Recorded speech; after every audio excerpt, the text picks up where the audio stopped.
Pozdrav svima i dobrodošli na moj kanal. Danas vam donosim recept za jednu brzu pitu sa prazilukom za koju znam da će vam se svidjeti, zato ostanite sa mnom do kraja. U jednu izdjeliju umutite 3 jajeta.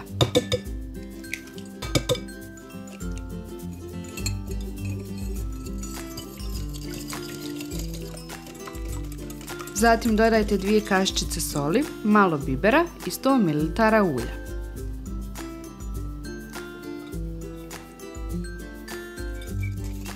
A onda sve to sjediniti sa jajima. Kada ste sjedinili jaja sa začinima, dodajte 3 kašike pavlake, 150 g feta sira, 150 g svježeg sira i 200 ml jogurta.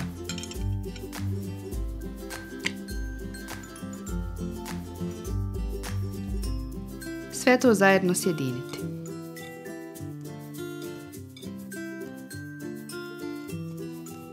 Sada prelazimo na suhe sastojke, pa ćete u ovu smjesu postepeno dodavati 7 kašika kukuruznog brašna.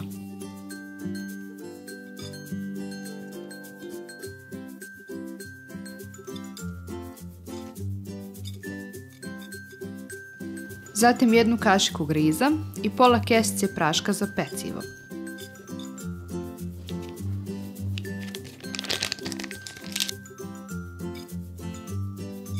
A onda sve to dobro izmiješajte da dobijete ujednačenu smjesu. Izrežite i oko 300 g praziluka.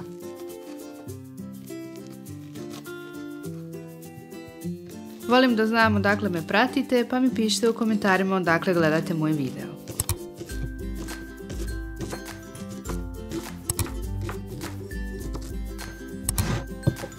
Izrezani praziluk dodati u smjesu i sve zajedno izmiješati.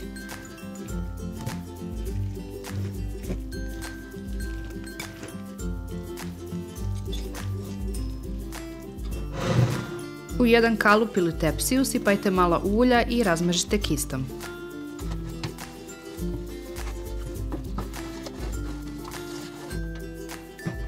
Zatim u kalup sipajte smjesu i rasporedite je ravnomjerno.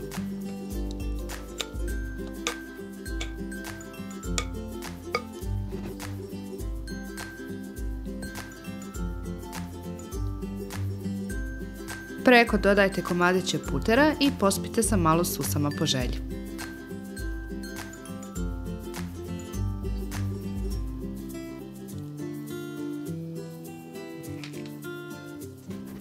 Pitu pecite na 200 stepeni oko 30 minuta.